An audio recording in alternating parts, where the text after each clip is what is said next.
अगर देनी है तो फिर उधर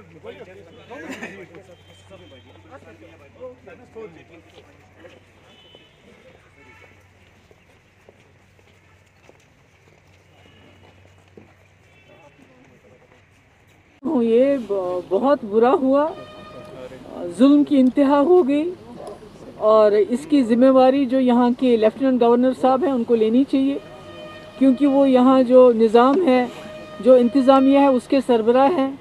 उसके साथ साथ वो जो दिल्ली में सरकार है उसके भी वो नुमाइंदे हैं यहाँ पर।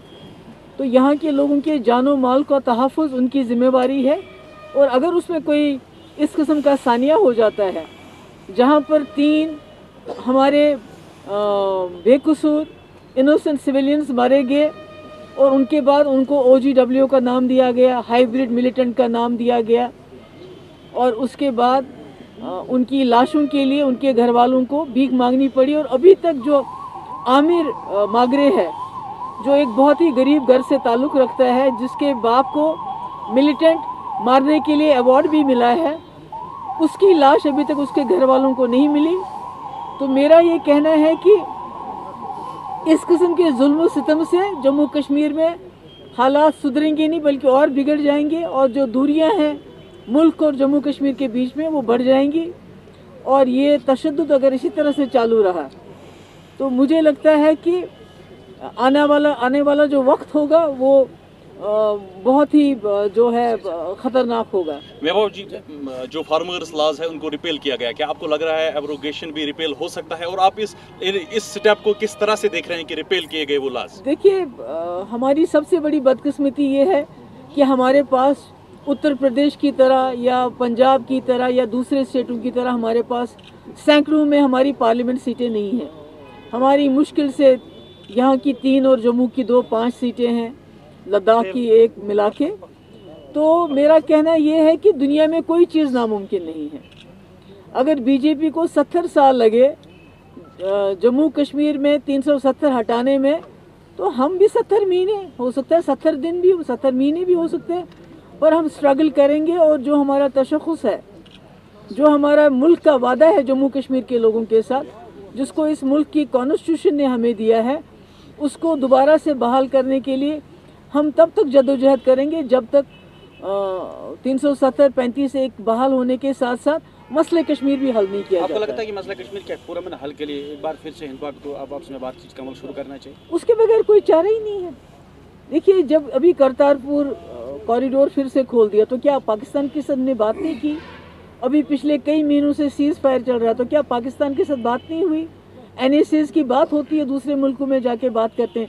अभी पाकिस्तान के NSA को फिर इनवाइट किया गया था अफगानिस्तान पे बात करने के लिए। तो जब हम कहते हैं तो चिढ़ जाते हैं, मगर बातचीत तो चल रही है। और बातचीत तो वाजपेयी ने भी की थी, जो BJP का सबसे बड़े जो लीडर थे। तो बातचीत के बगैर तो कोई बात चलेगी नहीं। मगर मेरा मुद्दा ये है कि जो हैदरपुरा में एनकाउंटर हुआ, लोग इतने बेदिल हो गए हैं कि अब वो ना तो इंसाफ मांगते हैं ना तो वो सज़ा मांगते हैं, जिन्होंने ये एक हिसाब से कत्ल कर दिए। वो कहते हैं हमें डेड बॉडीज़ दे दो, और उसमें से 2 डेड बॉडीज़ तो मिल गई, और एक आमिर मागरे की डेड बॉडी भी लेफ्टिनेंट गवर्नर को इनको कह के वापस दिलानी चाहिए, क्योंकि हमारे लिए लेफ्टिनेंट गवर्नर जवाबदेह हैं। वो यहाँ नुमाइंदे हैं दिल्ली सरकार के, और जो भी कुछ यहाँ गलत होता है उसकी जिम्मेदारी उनको लेनी पड़ेगी। क्या महबूबा जी चाहती है कि असेंबली इलेक्शन जल्द से जल्द यहाँ पे होने चाहिए? इलेक्शन जम्मू कश्मीर के मसले का कभी हल नहीं रहा है। इलेक्शन आज हो कल हो, वो होते रहेंगे, आते रहेंगे, जाते रहेंगे। हाँ, बेचारे लोगों की जो रोज़मर्रा के रोटी, कपड़ा, मकान, सड़क, पानी, बिजली के लिए ज़रूरी है, मगर इलेक्शन मेरी तरजीह नहीं है। जब होते हैं तब होते हैं, हम उसके लिए तैयार। मैम, नई पार्टियां वजूद में आ जाती हैं जम्मू कश्मीर में, जम्मू के बदले सिर्फ कश्मीर में ज़्यादा नई पार्टियां वजूद में आ जाती हैं, तो कहा जा रहा है कि मरकज़ की तरफ से इस तरह की कार्रवाइयाँ हो रही हैं। आपको क्या लग रहा है? देखिए, मुफ्ती क्या कहेंगे? कोशिश ये है मरकज़ की तरफ से कि जितना हो सके जो मेजॉरिटी है उसके वोट को डिवाइड किया जाए। चाहे वो कांग्रेस के भी अब टुकड़े कर दिए गए, PDP से लोग निकाले गए, NC से लोग निकाले गए, और नई पार्टियां बनाई गई। तो मेरा ये मानना है कि कोशिश की जा रही है किसी तरीके से जो मेजॉरिटी कम्युनिटी का वोट है, खासकर जो वैली का वोट है, उसके टुकड़े टुकड़े किए जाएं, ताकि यहाँ लोगों की डिसएम्पावरमेंट हो, लोगों के हाथ में जो ताकत है उसको तोड़ा जाए। पर मुझे ये यकीन है कि कश्मीर के लोग सियासी तौर पे बहुत बालिग है, वो समझते हैं इस चीज़ को, और जब वक्त आएगा तो वो सही फैसला करेंगे। कश्मीर में जब भी कोई लीडर बात करता है तो ईडीआई या दूसरी छापामार कार्रवाइयाँ जो है उस पर पकड़ दकड़ होनी शुरू हो जाती है, तो क्या कहेंगे इस बात पे आप?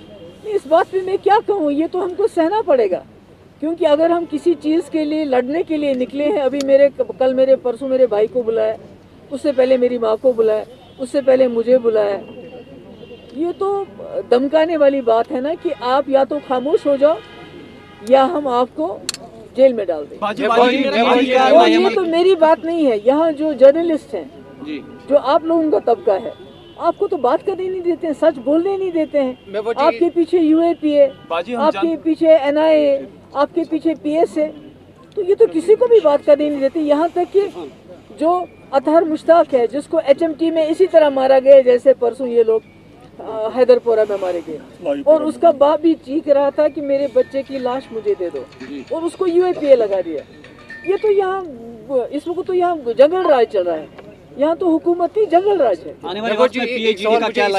इससे रिलेटेड एक सवाल है, जब भी आप प्रोटेस्ट करते हैं, जब भी आप बात कहते हैं, तो कल आपको हाउस अरेस्ट किया जाता है या आपको बंद कर दिया जाता, कि आपको लग रहा है कि राइट टू स्पीच को यहाँ पर दबाया जा रहा है? नहीं, राइट टू स्पीच क्या, यहाँ तो सब कुछ दबाया जा रहा है। इसको तो बहुत बड़ी जेल बनाया गया है, यहाँ तो घरों को जेल बनाया गया है, क्योंकि बाहर से रोज सुनते हैं हम इतनी CRPF आ गई, इतनी BSF आ गई, इतनी आर्मी आ गई। वो किस लिए आ रही है? कश्मीर तो ऑलरेडी एक खुला जेल है, मगर अब घरों में हमारे लोगों को कैद करके, क्योंकि बाहर CRPF वाला खड़ा होगा, बाहर BSF होगा, बाहर आर्मी का बंकर होगा, तो ये तो पूरे वादी को ही जेल बनाना चाहते हैं। बाजी वादी कश्मीर के दूर दराज इलाके डिस्ट्रिक्ट कुपवारा की बात करें, इससे आपके वालिद मरहूम के दौरे इक़्तिदार में भी नज़रअंदाज किया गया, तो आज की बात करें इससे फिर एक बार नज़रअंदाज। बिजली का बहरान चारों ओर है, डिस्ट्रिक्ट कुपवारा में खुसूसन है। आज तक यहाँ पे किसी ग्रिड स्टेशन का वो इंतज़ाम नहीं किया गया, ना ही यहाँ पे मुंतकिल किया गया कोई ऐसा सिस्टम। लोग शदीद मुश्किलात से दो चार हैं, क्या मैसेज है इस टाइम भी आपकी? देखिए, ये तो इस वक्त तो सारी जो जम्मू कश्मीर की हालात ऐसे ही ख़राब है। आप खुद सोच सुनते हैं, जम्मू जिसको कहते थे कि बड़ा कुछ 370 ख़त्म होने के बाद दूध की नदियां बहाएंगे हम जम्मू में, वहाँ बिजली नहीं होती, वहाँ का किसान दरबदर है, उसको ओले पड़ गए तो अभी तक उसको कोई मुआवजा नहीं है। तो कश्मीर और जम्मू की बात नहीं है, हर जगह अफरा तफरी है। श्रीनगर में भी बिजली का निज़ाम जो मीटर्ड एरिया है वहाँ भी ठप है, और जाहिर सी बात है ये दूर दराज इलाके, यहाँ भी हालात ख़राब होंगे। और हालांकि गवर्नर साहब ने कहा था बर्फ़ के साथ बिजली भी चलेगी, पर अभी तो बर्फ़ का नामो निशान नहीं, पर बिजली गायब है। बाजी, आप हमें ये बताएं कि जब 370 और 35 से ख़त्म किया गया, तो उसके बाद जो मरकजी सरकार बड़े बड़े दावे करती है कि विकास होगा कश्मीर के अंदर, आपको लगता है कि विकास हो रहा है? देखिए, मरकजी सरकार बदकिस्मती से आज तक वो जो भी बात करते हैं वो झूठी बातें हैं। हमारे साथ भी उन्होंने एक एग्रीमेंट किया था कि वो 370 को नहीं छेड़ेंगे, वो 35A के साथ नहीं छेड़ेंगे, मगर सरकार गिरा के उन्होंने वही काम किया जो उनके मैनिफेस्टो में 70 साल से था। तो इसलिए ये कह रहे थे 15 लाख रुपए सब लोग उनके खाते में जमा करेंगे, 2.5 करोड़ नौकरियां देंगे। तो ये जो बात कहते हैं वो तो जुमला होता है, जो खुद ही होम मिनिस्टर ने कहा ये एक जुमला होता है। They don't mean what they से। आखिरी क्वेश्चन करूंगा, क्या आपको लग रहा है कि यहाँ पे जो नेशनल में मेन स्ट्रीम पॉलिटिकल लीडर्स है, यहाँ PDP में मेन स्ट्रीम लीडर इस वक्त भाजपा में जा रहे हैं, बाकी जैसे देवेंद्र रैना जी भाजपा में गए, क्या आपको लग रहा है क्या इसके पीछे कोई साजिश है या वो अपनी मनमानी से जा रहे हैं, क्योंकि PDP को बहुत नुकसान भी उठाना पड़ा? जवाब दिया, ED, NIA और दूसरी एजेंसीज को के जरिए ब्लैकमेल किया जा रहा है। जो ब्लैकमेल, उसको लालच दिया जा रहा है, जो लालच से नहीं मानते उनको ब्लैकमेल किया जाता है। अभी हमारा 1-1.5 साल होने का है, हमारा यूथ प्रेसिडेंट बंद है, उसको ये कहा गया कि तुम PDP छोड़ो और A या B पार्टी में चले जाओ। इंजीनियर रशीद आज तक जेल काट रहे हैं, पीछे उस हवाले से नहीं, इंजीनियर रशीद साहब भी बंद है, और मैं उम्मीद करती हूँ और मुझे यकीन है कि इलेक्शन से पहले उनको छोड़ दिया जाना चाहिए। बाजी, मेरा सवाल आपसे है, मैं शाकिर हूँ AP न्यूज़ से। किसानों का जो ये कानून था वो मरकजी सरकार ने वापस लिया, हालांकि प्राइम मिनिस्टर इंडिया ने खुद जो है उसकी माफी भी मांगी है, तो क्या कहेंगे इस हवाले से? इसी तरह प्राइम मिनिस्टर को चाहिए कि जम्मू कश्मीर को धारा 370 और 35 से वापस देना चाहिए। जिस तरह से उन्होंने 1 साल धरना देके पुरअमन धरना देके उन्होंने अपने हुकूक हासिल किए। पर हमारी बदकिस्मती ये है कि जम्मू कश्मीर में यहाँ के लोगों को धरना तो दूर की बात है, बात करने नहीं देते हैं। दम घुटता है, कोई बात करते तो दूसरे दिन उसको पुलिस बुलाती है। वही मैंने कहा, आप लोग कोई सच्ची बात कहते हो तो दूसरे दिन आपको भी थाने में बुलाया जाता है। बताओ क्यों बोला है ऐसा? क्यों आपने ये वीडियो, हमारा एक जो है तालिब चौधरी, उसने वो जो सोमो ड्राइवर को मार दिया उन्होंने, उसका वीडियो चढ़ाया। अभी 14 दिन वो जेल के अंदर था, तब जाके उसकी जमानत हुई है। यहाँ तो पूरा, मैंने कहा ना, तो जंगल राज है, यहाँ तो किसी को बात करने की इजाज़त नहीं है। पर ये भी नहीं रहेगा। आपने देखा किसानों ने एक साल सड़क पे आके प्राइम मिनिस्टर से माफ़ी भी मंगवाई और जो कानून पास किए थे उनको भी रिपील करने की बात कहलवाई। और इंशाल्लाह एक दिन आएगा, न सिर्फ 370 और 35 है, बल्कि उसके साथ सूद भी देना पड़ेगा इनको। शुक्रिया बहुत।